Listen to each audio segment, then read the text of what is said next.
At the end of sophomore year, Google autofill threw me into the deep end of quintessential soul searching. I was reviewing GPA requirements and I typed, "What does it take to?" into the search bar. The second response was, "What does it take to write a good resume?" Something I wanted. While the fifth was, "What does it take to be a good person?" I was and am a distracted teen. Take your guess which one I picked. After 3 hours in the internet rabbit hole, I had amassed some qualities that make a good person, such as kindness, selflessness, helpfulness. Sophomore year me was pleased. I am kind, selfless, and helpful. I can appraise situations quickly and effectively. I can think logically and help others find solutions to their problems, very typical mom-friend behavior. I had, however, come across one trait that I hadn't actively thought about possessing before: empathy. By definition, empathy is understanding the feelings of another, essentially putting oneself in another's shoes. But that led me to some questions. So let's say I put myself in someone else's shoes, now what? How am I supposed to use my empathy as a tool for humanitarianism? Do I even possess enough empathy to understand someone else completely and make them feel better? The second question is easier to tackle than the first. So let's talk a little biology. There are biopsychological, social, and genetic components to empathy.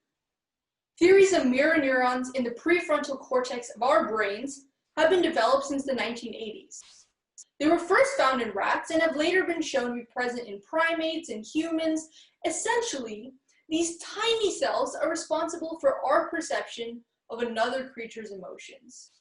When a friend smiles, we tend to smile with them. When they cry, we frown. MRI studies have also shown increased activity in the temporal-parietal junction, responsible for higher cognition.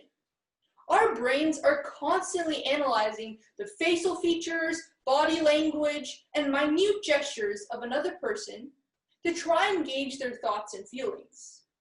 We are highly in tune with changes in another person's demeanor and the situational modifications that led to it.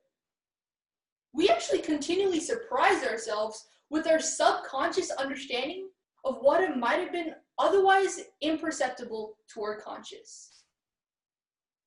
Evolutionary biologists will, of course, cite this now cliché phrase to explain the presence and necessity of our empathetic brains. Humans are social animals. In fact, many diverse species of social animals, ranging from squirrels to birds to higher primates, really need to understand each other for survival, and humans are no different. The branch of humanistic psychology relies on this crucial realization, that lending an ear in tough situations and exposing oneself to difficult stories is in and of itself healing to the storyteller. Carl Jung called it active listening. The survival and well-being of humans depends on us actively listening to each other. And while some people may seem to be hardwired to be more empathetic than others, it really is something that comes down to practice. In fact, only 10% of empathetic variability is attributed to genetics. The rest is due to our own conviction to develop the quality, just like any other skill or muscle of the body. So then comes the essential question of the day. Even if I do innately possess empathy, how do I develop it and use it to help people? Mohsin Hamid, British Pakistani author of Maught Smock and Exit West, says, empathy is finding the echoes of others in yourself. According to Hamid, caring for others is more than thinking through others' problems. It's about feeling another's feelings. It's about being open, intimate, and vulnerable. To merge mental wavelengths with another, to embody the mood or presence another gives off, to validate another's struggles and the parts of them that are not related to their struggles, thus not labeling them or considering them solely as the epitome of their struggles. Empathy is about understanding that not all problems have quick fixes. It's about listening to another's story and just caring and giving the space for another to sort themselves out. It's about asking the right questions because you're genuinely interested in their story, which will inevitably guide them to the answer they're looking for. Empathy is the one step in caring and helping that I hadn't taken before. Leading with the mind and heart in conjunction. And at the end of my junior year, this step was necessary in order for me to help my friend turn her life around from a very dark, drug-induced path. Let's call my friend A. I've known her since 6th grade and I've seen her grow up. She's very sweet, extremely artistically talented, and passionate.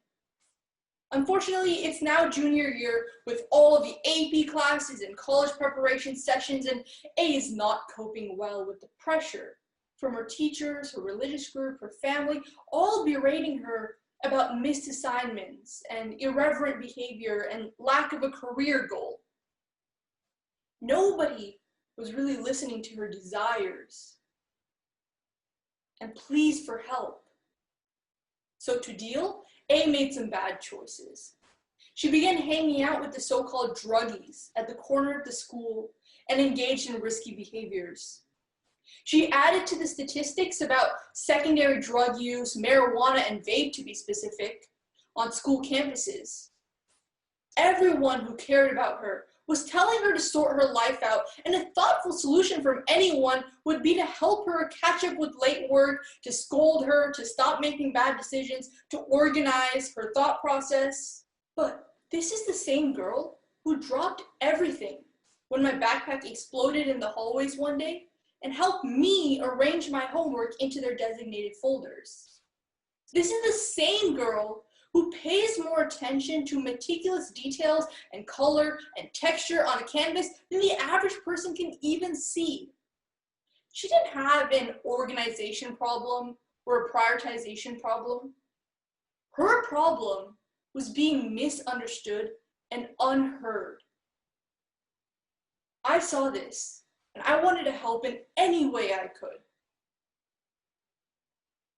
It required my own vulnerability to help her start the path to recovery. As accustomed as I was to providing solutions in the past, as an empathetic friend, it required my acceptance that I couldn't solve this problem for her.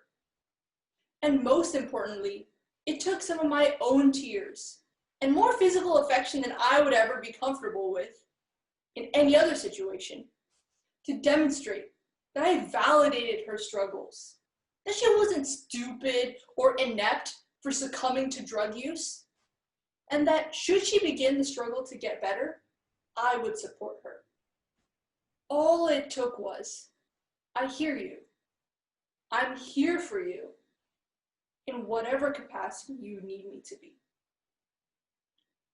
All it took in the end was a few months of conversation. She's better now, happy even. The power of empathy, the power of vulnerability. After the 2012 Sandy Hook shooting on December 14th, 2012, the eve of the deaths of 26 innocent souls, I can vividly recount President Obama's face as he spoke and lamented and cried. Obama's tears spoke louder than his words. I can't recall his speech, but I do remember the vigil, the moment that silenced the whole country, when the president summoned the bravery to unite every American through his tears. Undoubtedly, the sadness and anger that shook the country on December 14th, 8 years ago, are cemented in history. When an American thinks of an effective speech, they will think of this one. Use the empathy in you to the fullest. If we're sitting in this hall today, we undoubtedly care. We care enough to put in long hours, to found and to start to tackle problems head on. Many of us here, teen or adult, are leaders of our own organizations. Many of us are the directors of nonprofits, the CEOs of companies, the managers of programs. Many of us are performers. Many of us struggle with the feelings of powerlessness, the detachment from our colleagues and clients, the startling ineffectiveness despite hours and hours of hard work and perseverance. That next step, that connection between people, between service provider and client, between teacher and student, between mentor and mentee, boss and understudy, performer and audience, is the bridge that will enable you to make your efforts more effective and more meaningful than before. Indeed, that step needs to come from you. A friend can pour their heart out to me. A mass shooting can shake the country. But if I'm not ready to receive their words and absorb them, if President Obama put on a facade, I can't help my friend, and the leader of our country couldn't change the status quo. Use the empathy in you to the fullest. Don't just listen. Don't just appraise and think. Allow yourself to feel. You already care. If you feel, the answer to your unique problem, to the problems you want to help solve, will come in time. You can move audiences. You can change lives. Let yourself be moved. Let yourself be vulnerable. Thank you.